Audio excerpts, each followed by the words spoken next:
Hello friends, आज हम आप लोगों के लिए लेकर आए हैं क्लास 11th का पार्ट नंबर 1 और चैप्टर नंबर 1 जिसका नाम है जीव जगत द लिविंग वर्ल्ड। तो इसके अंतर्गत हमको क्या पढ़ना है वो बेसिक चीज़ें हम समझ लेते हैं। तो जीव जगत में हम जीवों का अध्ययन करेंगे। सजीव क्या होते हैं, निर्जीव क्या होते हैं, सजीवों के क्या लक्षण होते हैं और निर्जीव के क्या लक्षण होते हैं, और उसके बाद हम उनके कुछ विशिष्ट गुणों को पढ़ेंगे कि कौन कौन ऐसे गुण होते हैं, कौन कौन सी ऐसी प्रॉपर्टीज होती हैं जिससे हमको पता चलता है कि कोई वस्तु सजीव है या निर्जीव है। तो इन सारी बातों को हम समझेंगे। तो उससे पहले अगर बात करें, अब फर्स्ट ईयर की क्लास है, चैप्टर नंबर 1 है, तो कुछ बेसिक चीज़ें होती हैं, कुछ बेसिक बातें होती हैं जिनको हमें पता होना चाहिए। कोई भी पूछ सकता है, जैसे आप जीव विज्ञान पढ़ते हो, आपसे कोई पूछ ले कि बेटा बताओ जीव विज्ञान क्या है, बोल रहे हो, आपने बोला अरे हमारे जो सब्जेक्ट है ना वो जूलॉजी है, बॉटनी है। तो अगर कोई पूछ ले कि अच्छा बताओ जूलॉजी क्या है, जंतु विज्ञान क्या है, वनस्पति विज्ञान, तो उन बेसिक चीज़ों को हम समझ लेते हैं। तो चलिए स्टार्ट करते हैं वीडियो। तो सबसे पहले जो पॉइंट आता है वो आता है जीव विज्ञान क्या है। तो चलिए देखते हैं जीव विज्ञान। जीव विज्ञान जिसको हम जब साइड लेते हैं तो बोलते हैं बायोलॉजी। क्या बोलते हैं? बायोलॉजी बोलते हैं, जीव विज्ञान। तो आप कह सकते हो, ये बहुत ही सरल होता है, ध्यान से समझना है। आप कह सकते हो कि विज्ञान की वह शाखा, विज्ञान की वह शाखा जिसके अंतर्गत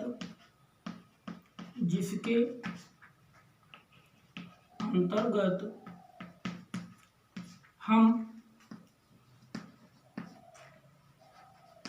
जीव जंतुओं का अध्ययन करते हैं या जीवों का अध्ययन करते हैं, जीवों का अध्ययन करते हैं, जीव विज्ञान कहलाता है। क्या कहलाएगा? जीव विज्ञान कहलाता है।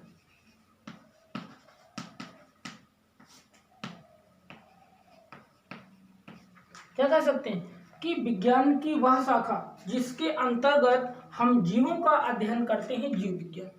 रटने की जरूरत नहीं है, बहुत ही सरल है। आप हेडिंग से ही उसकी परिभाषा बना सकते हो। क्या कहोगे? विज्ञान की वह शाखा, जो पहला शब्द होता है उसी को हम ले लेते हैं। विज्ञान की वह शाखा जिसके अंतर्गत जीवों का अध्ययन करते हैं, जीव विज्ञान। क्लियर हो गया कि जीव विज्ञान क्या है। अगर हम इसके जनक की बात करें कि इसके जनक कौन है, फादर कौन है, तो वो है अरस्तु। ये आपको ये बेसिक चीजें हैं और ये पता होनी चाहिए। जीव विज्ञान पढ़ने से पहले ये आपको सारी बातें पता होनी चाहिए। जैसे जीव विज्ञान, अब बात करें तो जो जीव विज्ञान है इसके दो पार्ट होते हैं। एक तो होता है जंतु विज्ञान, और दूसरा होता है वनस्पति विज्ञान।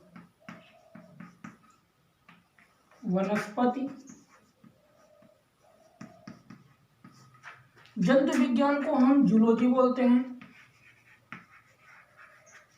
और वनस्पति विज्ञान को बॉटनी बोलते हैं। जूलॉजी और बॉटनी। तो देखो यहाँ पे बायोलॉजी, बायो का क्या अर्थ होता है, इंग्लिश से भी समझ लो, हिंदी में तो आपको समझ में आएगा कि विज्ञान की वह शाखा जिसके अंतर्गत हम जीवों का अध्ययन करते हैं, जीव विज्ञान। बायो का मतलब होता है, वो आपको समझना है कि बायोलॉजी, तो लॉजी क्या होता है, लॉजी का मतलब होता है के बारे में। ठीक, के बारे में मतलब कि किसके बारे में? जीवों के बारे में, जीवों के विषय में अध्ययन को जीव विज्ञान, जंतुओं के विषय में अध्ययन को जंतु विज्ञान, वनस्पति तो इसको हम लिखेंगे नहीं, आपको ऐसे ही समझना है। तो इसमें आप क्या कह सकते हो? जंतु विज्ञान में विज्ञान की वह शाखा जिसके अंतर्गत हम जंतुओं का अध्ययन करते हैं, जंतु विज्ञान। क्लियर हो गया कि विज्ञान के अंतर्गत जंतुओं का अध्ययन करें, जंतु विज्ञान। इसके जो जनक हैं वो अरस्तु ही हैं। कौन है? अरस्तु। जंतु विज्ञान पूछे या जीव विज्ञान पूछे तो आपको कंफ्यूज नहीं होना है, आपको यही आंसर टिक करना है, अरस्तु। उसके बाद वनस्पत विज्ञान में क्या कह सकते हो कि विज्ञान की वह शाखा जिसके अंतर्गत हम पेड़ पौधों का अध्ययन करें, तो वो क्या होगा, वनस्पत विज्ञान। उनकी प्रॉपर्टीज को, इनके गुणों का अध्ययन करें पेड़ पौधों की, तो वो क्या है, वनस्पत विज्ञान है। इसके जो जनक हैं वो हैं थियोफ्रेस्टस, थियोफ्रेस्टस।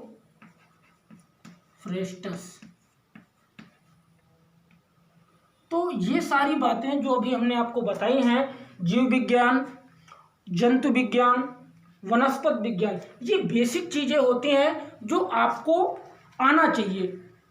कोई भी पूछ सकता है आपसे कि बताओ बायोलॉजी क्या है, जूलॉजी क्या है, बॉटनी क्या है, तो ये सारी बातें आपको आनी चाहिए। अब इसके बाद हम बात करते हैं आपके टॉपिक की, जो हमने लिख रखा है कि जीव जगत, द लिविंग वर्ड्स क्या है।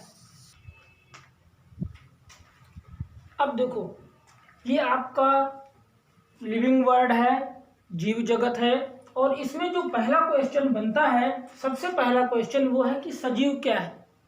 आप छोटी क्लासों से पढ़ते चले आ रहे हो, 5th में भी पढ़ा है, 6th में भी पढ़ा है, 7 में, 8 में, हाई स्कूल तक आपको सजीव मिले हैं और उनकी अलग अलग परिभाषा आपने देखी होगी। तो सजीव आप कह सकते हो कि वे जो श्वसन करते हैं सजीव होते हैं, जिनमें श्वसन क्रिया नहीं होती है, जो सांस लेते हैं सजीव होते हैं, ठीक, या वो निर्जीव। तो यहाँ पे आपको उन परिभाषाओं से अलग लिखना होगा, क्योंकि आप फर्स्ट ईयर की क्लास पढ़ रहे हो और इसलिए आपको थोड़ा अलग परिभाषा, साइंस लेवल से परिभाषा आपको लिखनी पड़ेगी, नॉर्मल परिभाषा आपकी काम नहीं देगी। तो आप परिभाषा को ध्यान से देखो।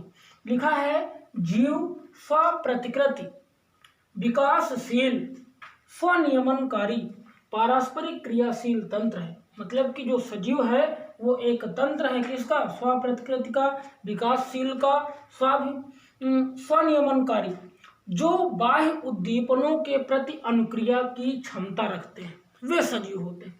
स्वप्रतिकृत का मतलब समझते हैं पहले। ये जो आपने लिखा, इसका मतलब होता है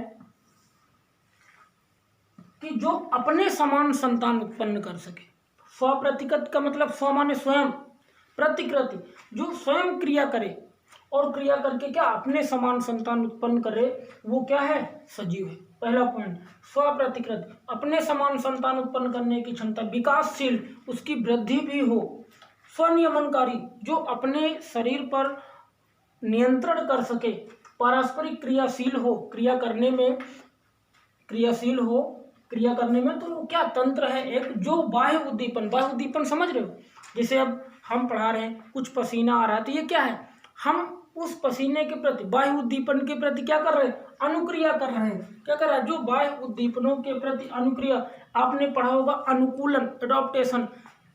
अनुकूलन का मतलब कि जैसा माहौल हो उस तरह हमको ढलना पड़ता है। मान लीजिए ठंडी का मौसम आ गया, हम ऐसे ही हल्के कपड़े जो गर्मियों में पहने जाते हैं वो पहने, तो क्या होगा, फिर हम उस वातावरण के प्रति अनुक्रिया नहीं कर पाएंगे और हम बीमार हो जाएंगे।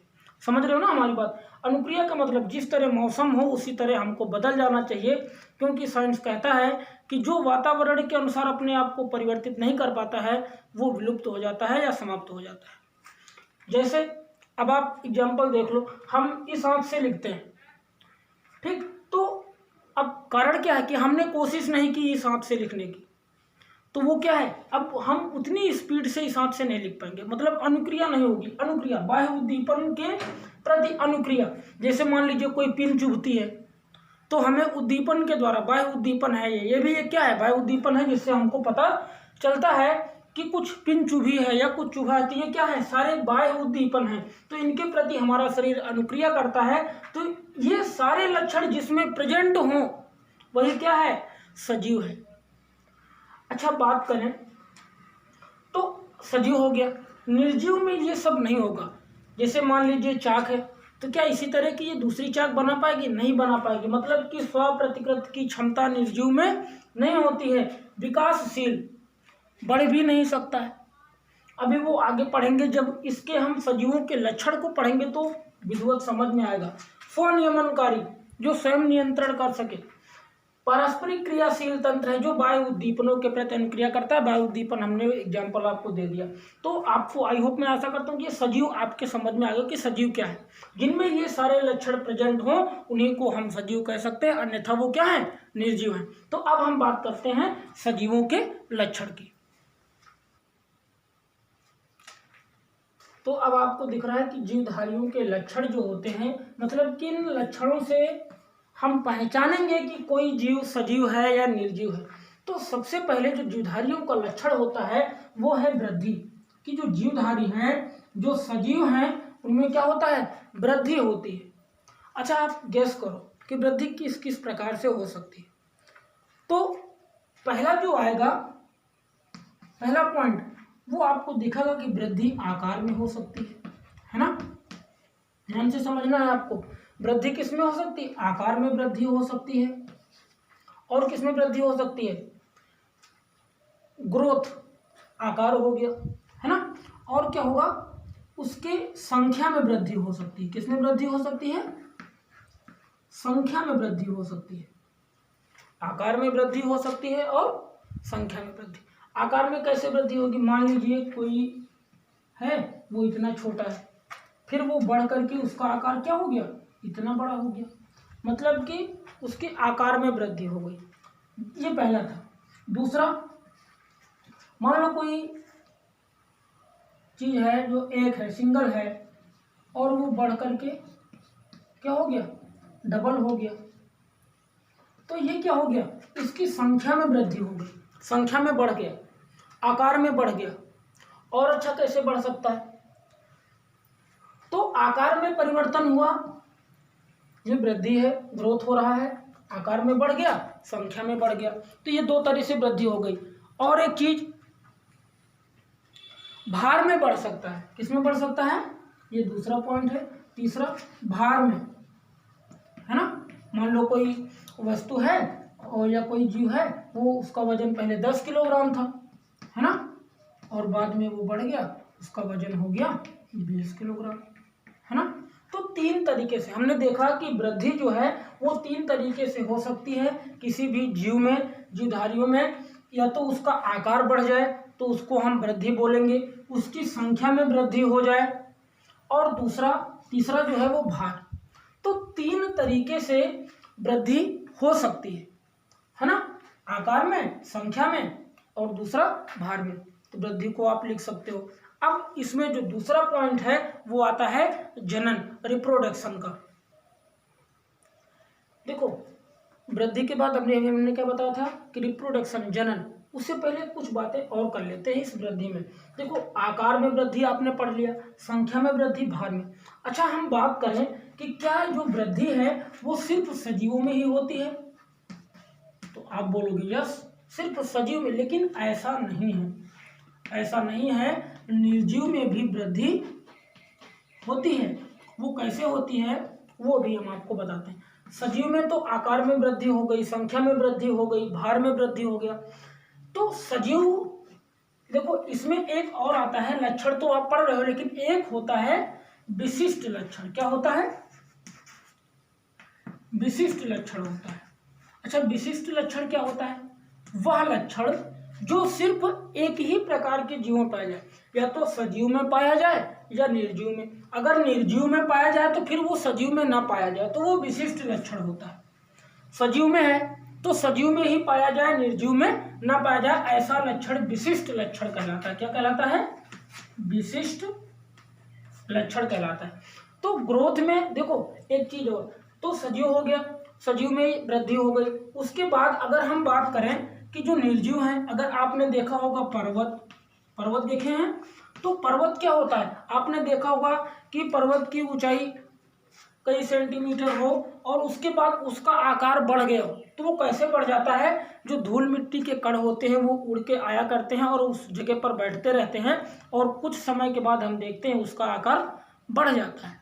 तो पर्वत हो गया, रेत के टीले हो गए, रेत के टीले हो गए। मान लो ये चाक है, इसको हमने बीच से तोड़ दिया तो इसकी संख्या में वृद्धि हो गई, है ना। पेन है, पेन को तोड़ दिया, 2 पेन हो गए। तो मतलब कि अगर कोई पूछे कि क्या, क्वेश्चन बनता है कि क्या वृद्धि एक विशिष्ट लक्षण है, तो आप बता सकते हो कि नहीं, वृद्धि एक विशिष्ट लक्षण नहीं है, क्योंकि जो वृद्धि है वो निर्जीव में भी हो रही है। और कहाँ कहाँ हो रही है? पर्वत का बढ़ना, रेत के टीले का आकार में बढ़ना, किसी भी वस्तु का दो खंड में टूटना, तो उसकी संख्या में वृद्धि हो रहा है ना। तो इसलिए ये जो वृद्धि है वो एक विशिष्ट लक्षण जीवधारियों का नहीं है। अब बात करते हैं हम, अच्छा देखो, जो वृद्धि है आपने देखा होगा बहुकोश की जीव में भी वृद्धि होती है। कैसे होती है? कोशिका विभाजन के द्वारा वृद्धि होती है। एक कोश की जीव में भी वृद्धि होती है कोशिका विभाजन के द्वारा। तो ये सारी चीजें अभी हम एक कोश की, बहुकोश की जीव जो होते हैं वो क्या होते हैं? बहुकोश की। हमारा शरीर जो है, जो हमारा शरीर है वो किससे बना है? सेल से मिलकर बना हुआ है, कोशिकाओं से मिलकर बना हुआ है। और हम कब बढ़ते हैं? जब हमारी कोशिकाओं में निरंतर विभाजन होता है तब हमारा शरीर बढ़ता है, ग्रोथ करता है, बढ़ता है, वृद्धि होती है। एक कोश की जीव जिनमें एक ही कोशिका से मिलकर पूरा शरीर बना हो वो एक कोश की जीव होते हैं। बहुकोश की जीव जैसे मनुष्य हो गया तो वो क्या है? बहुकोश की। एक कोश की में पैरामीशियम, युग्लिना, अमीबा, ये सारे एक कोश की जीव होते हैं जो कोशिका विभाजन के द्वारा वृद्धि को प्रदर्शित करते हैं। तो बहुकोश की आपके समझ में आ गया, जो जिसका शरीर बहुत सारी कोशिकाओं से मिलकर बना हो वो क्या है? बहुकोशिकीय जीव होते हैं। तो ये आपको, अब हम बात करते हैं रिप्रोडक्शन की। अब बात करते हैं जनन की। दूसरा पॉइंट है जीवधारियों के लक्षण का। पहला वृद्धि पढ़ा आपने, वृद्धि में समझा कि किस तरह से वृद्धि होती है और कौन सा विशिष्ट लक्षण है, कौन सा नहीं है। अब बात करते हैं रिप्रोडक्शन की, जिसको जनन या प्रजनन बोलते हैं। तो इसको आप कैसे परिभाषित कर सकते हो वो पहले सुनो। तो देखो, रिप्रोडक्शन क्या होता है? जो अपने समान संतान उत्पन्न करे। जैसे नीम का पेड़ है तो नीम का पेड़ होगा, अपने समान, सेम सेम। बिल्ली का बच्चा है तो बिल्ली का बच्चा।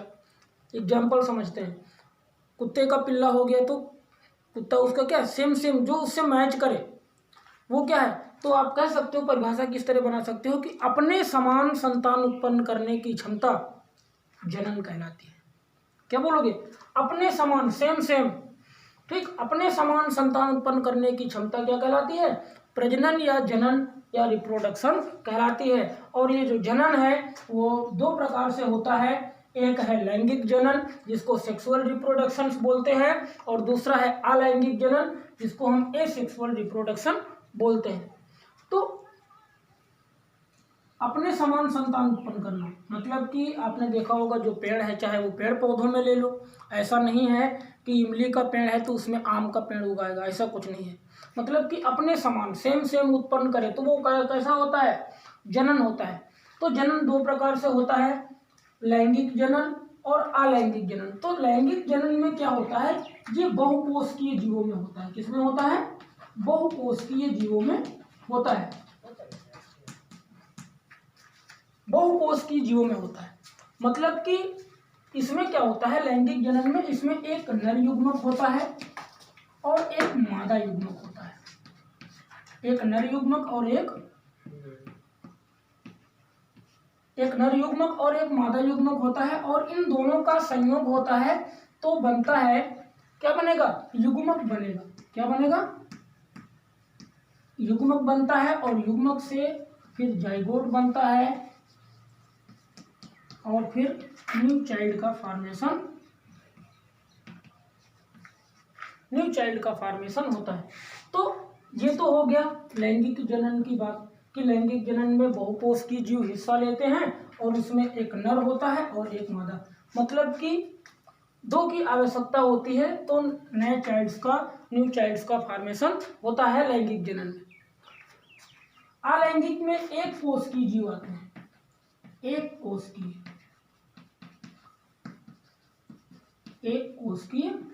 जीव। एक कोश की में हमने बता दिया है एग्जाम्पल, पैरामीशियम,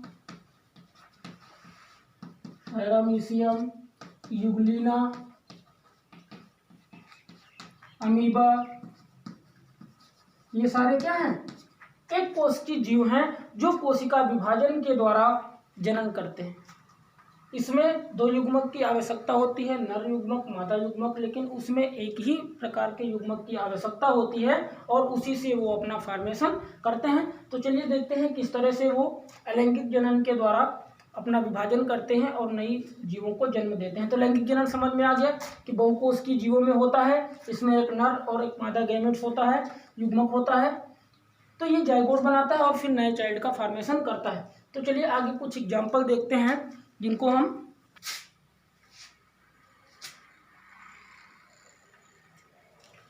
तो देखो, अब रिप्रोडक्शन में हमने बता दिया। तो कुछ चीजें अगर बात करें कि क्या ये जो जनन है, रिप्रोडक्शन है, क्या ये एक विशिष्ट लक्षण है?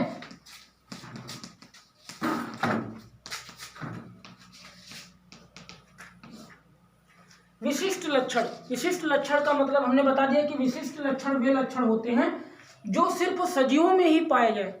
तो क्या आप कह सकते हो कि जनन सिर्फ सजीव में होता है? तो कुछ ऐसे जीव भी होते हैं, ध्यान से समझना, ये भी क्या है, एक विशिष्ट लक्षण नहीं है, क्योंकि विशिष्ट लक्षण वे लक्षण होते हैं जो सजीव में। लेकिन अब आप बोलोगे कि सर गलत हो गया, क्योंकि पहले तो आपने बताया कि जो सजीव है, तो सजीव तो हैं जिनमें विशिष्ट लक्षण होता है, लेकिन कुछ ऐसे भी जीव होते हैं, जैसे एग्जाम्पल हम आपको देते हैं। एक तो हो गया खच्चर, ये सजीव है लेकिन ये जनन नहीं करता है। बात समझ रहे हो ना? ये खच्चर तो सजीव है, चलता है फिरता है, लेकिन इसमें क्या है, रिप्रोडक्शन नहीं होता है, जनन नहीं होता है। बंध्य मनुष्य, बंध्य मनुष्य हो गया, बंध्य कामगार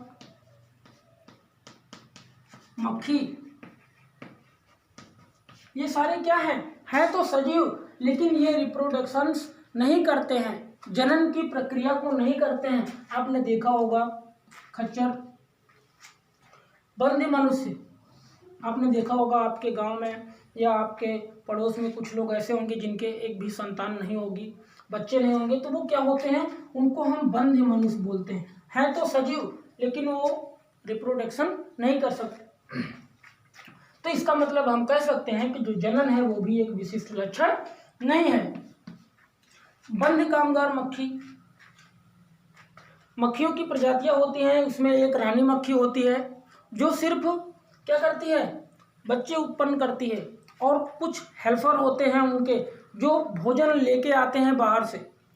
और एक तो इस तरह से जो बंध्य कामगार मक्खी होती है, ये सिर्फ क्या करती हैं, भोजन लाने का काम करती हैं, भोजन लाती हैं, लेकिन वो संतान उत्पन्न नहीं कर सकती हैं, रिप्रोडक्शन की क्रिया उनमें नहीं हो सकती है। तो उनको हम बोलते हैं बंध्य कामगार मक्खी, जो सिर्फ भोजन लाने का काम करती है, ना तो वो संतान उत्पन्न कर सकती हैं, तो रिप्रोडक्शन नहीं होता है। मनुष्य में भी होता है, खच्चर। तो ये कुछ एग्जाम्पल ऐसे हैं जो सजीव हैं लेकिन रिप्रोडक्शन नहीं करते, इसलिए हम कह सकते हैं कि जो जनन है वो एक विशिष्ट लक्षण जीवधारियों का नहीं है। अब हम बात करते हैं कि अलैंगिक जनन में किस प्रकार से जीव जो है वो जनन करते हैं। जैसे आप एग्जाम्पल ले लो अमीबा का। अमीबा की अगर बात करें तो ये एक कोष की जीव होते हैं। ये मान लीजिए केंद्रक है, तो यहाँ पे आप देखेंगे कि ये क्या होता है, ये किस तरह से फॉर्मेशन करता है, तो कोशिका विभाजन के द्वारा। किसके द्वारा? तो यहाँ पे आपने देखा कि एक था और इसने रिप्रोडक्शन करके अपने जैसे दो बना दिए, तो ये क्या हो गया, रिप्रोडक्शन। एक कोष की यहाँ पर कोशिका विभाजन के द्वारा ये रिप्रोडक्शन करते हैं। इसी में अगर हम बात करें पैरामीशियम भी है, युग्लिना भी है, तो ये सारे इसी तरह से कोशिका विभाजन के द्वारा रिप्रोडक्शंस करते हैं। इसमें सिर्फ एक ही प्रकार के जनक की आवश्यकता होती है, लेकिन लैंगिक जनन में, सेक्सुअल रिप्रोडक्शन में दो प्रकार के जनक की आवश्यकता होती है, एक नर और दूसरा मादा। तो यहाँ पे आपने देखा कि एक कोष की था लेकिन वो कोशिका विभाजन के द्वारा नई संतति उत्पन्न कर रहा है। अगर इसी में हम बात करें मुकुल की, मुकुलन आपने पढ़ा होगा, मुकुलन, तो ये किसमें होता है, मुकुलन ईस्ट में होता है। और एक हाइड्रा, क्वेश्चन आता है कि हाइड्रा मुकुलन कैसे होता है, तो उसमें क्या होता है, एक उभार निकला होता है, इस तरह से इस आकार का एक उभार निकला होता है और ये कोशिका विभाजन के द्वारा इसमें इस तरह से उभार बन जाता है और लास्ट में एक पोजीशन आती है जहां पर वो दोनों अलग अलग हो जाते हैं इस प्रकार। और ये क्रिया ही क्या कहलाती है? मुकुलन कहलाती है। क्या कहलाती है? मुकुलन कहलाती है। यहाँ पे ये उभार बना, उभार के बाद उभार उसका कुछ और बढ़ा और बढ़ने के बाद वो दोनों अलग हो गए। और ये किसमें होता है? मुकुलन द्वारा जनन किसमें होता है? ईस्ट और हाइड्रा में। ये भी आपको याद कर लेना है। अब एक सबसे इम्पॉर्टेंट है वो है प्लेनेरिया। वो किस प्रकार रिप्रोडक्शन करता है और पेपर में किस तरह पूछा जाता है वो आप समझ लीजिए। अब बात करते हैं कि जो प्लेनेरिया होता है, ये एक प्लेनेरिया नाम है और ये किस तरह से रिप्रोडक्शन करता है? तो पुनरुद्भवन के द्वारा, रीजनरेशन, मतलब कि इसको कहीं से भी काट दो, टुकड़े टुकड़े कर दो और अगर उस टुकड़े में एक भी न्यूक्लियस है, एक भी केंद्रक है, तो उससे वो फॉर्मेशन करके एक नए जीव का निर्माण कर देगा। यहाँ पे आपने देखा इसको बीच बीच से काट दिया गया। काटने के बाद अब इसमें कोई अंश रहा होगा न्यूक्लियस का, तो इसने नए जीव का फॉर्मेशन कर दिया। इसमें भी कुछ न्यूक्लियस रहे होंगे, केंद्रक रहे होंगे और जिससे इसने क्या किया? नए जीव का फॉर्मेशन कर दिया। एक क्वेश्चन पूछता है कि किस जीव में पुनरुद्भवन की असीम क्षमता होती है? तो आंसर आपका होगा प्लेनेरिया एक ऐसा जीव है जिसमें पुनरुद्भवन की असीम क्षमता पाई जाती है। इस तरह कवक हैं, तो कवक में भी क्या होता है? कवक है और कवक में बहुत सारे एक साथ बहुत सारे बीजाणुओं को जन्म देता है एक साथ और वो भी नए जीव का फॉर्मेशन करते हैं। तो आई होप, मैं आशा करता हूँ कि आपको ये वीडियो पसंद आई होगी और पूरा कॉन्सेप्ट रिप्रोडक्शन का, जीवधारियों के लक्षण का, जनन, वृद्धि, ये सारी बातें आपको समझ में आई होंगी। और इसका अगला पार्ट नंबर 2 हम आपके लिए जल्दी लेकर आएंगे।